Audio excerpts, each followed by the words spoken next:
To this now, the ANC Youth League in Tshwane says it is open to ActionSA taking the mayoral seat as long as it understands the vision of the ANC.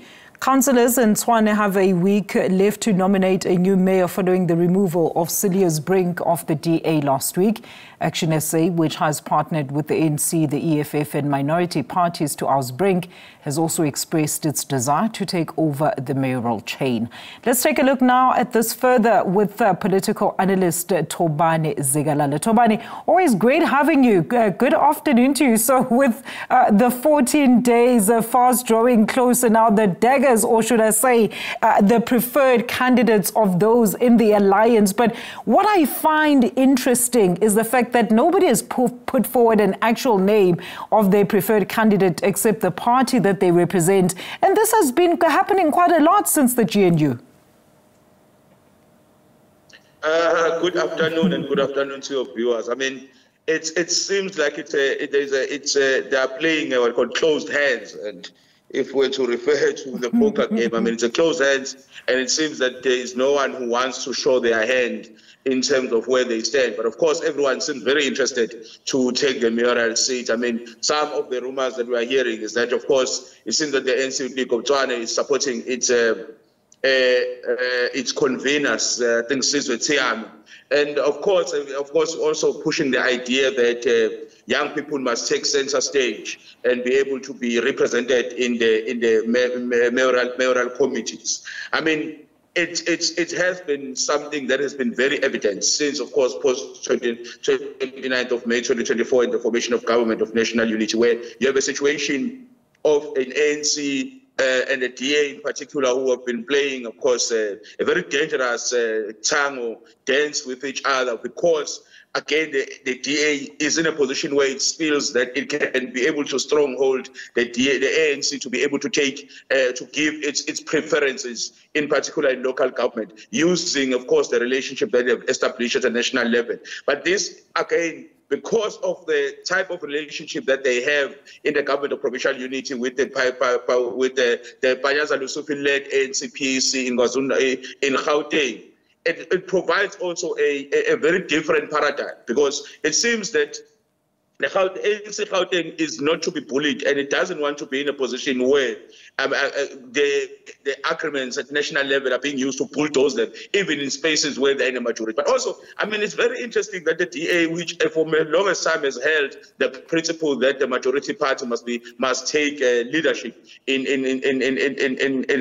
governance where coalitions are being formed, seems to be holding a very different view here. And I mean, that for me is an interesting fact. And also, the DA seems to have not, of course, not learned for some of the criticism that has been facing from some of the political parties that have been in partnership with them, in particular parties like the ActionSA and others, who are complaining about the arrogant bus-up mentality of the DA, where the DA seems to want to bulldoze everyone and to get all its preferences and be able to dictate terms of relations with other political parties. The DA will need to learn from this, because it seems as if most of the coalitions, in particular in the big cities that they are in particular in Gauteng, in particular, we saw what happened in Johannesburg, and we are seeing what is happening now in the city of Tshwane, where it seems that part of why the relations are breaking down is because of the mentality that the DA has adopted, in particular in how it manages relations with the political parties. And just on that point, Thobani, I mean, of course, we do understand that, I mean, I've seen quite a lot, rather,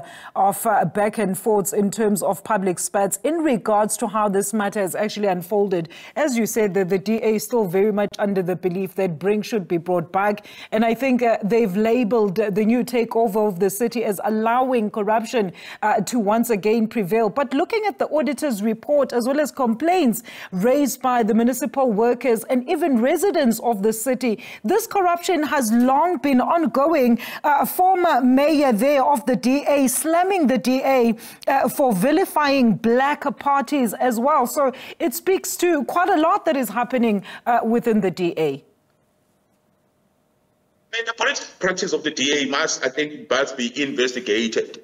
I mean, the DA seems to be of the belief that if it's not in government, therefore corruption is happening. Where it is in government, it believes that there is clean governance. Of course, as you mentioned, the Auditor General, I mean, the Auditor General has issued very, serious, comments on the management of the funds in Gauteng. I mean, there is this idea that just because one moves from an adverse opinion to a qualified opinion, it means that things are well and good and everything is good. I mean, that's a problem. And it's because the DA, I mean, has this idea that just because they're in government, as I said, for them, their government is the most clean government.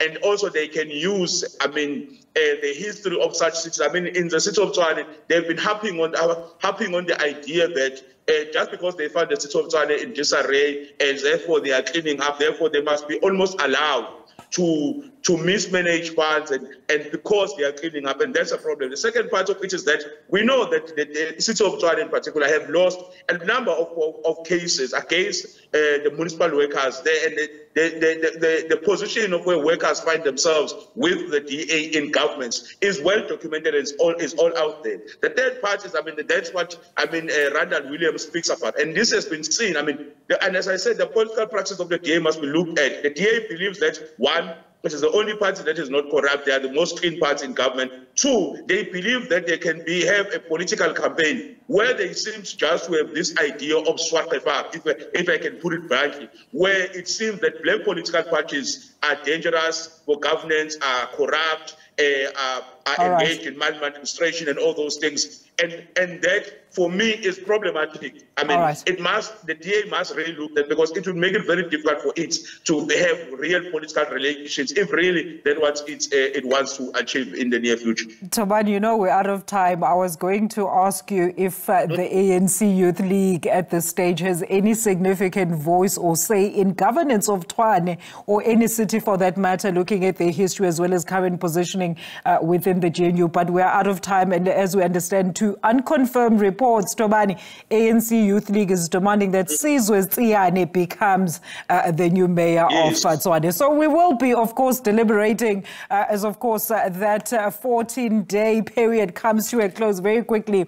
Thank you so much for your input this afternoon, as always, Mr. Thobani Zikalala, political analyst on Tshwane having to find a new mayor.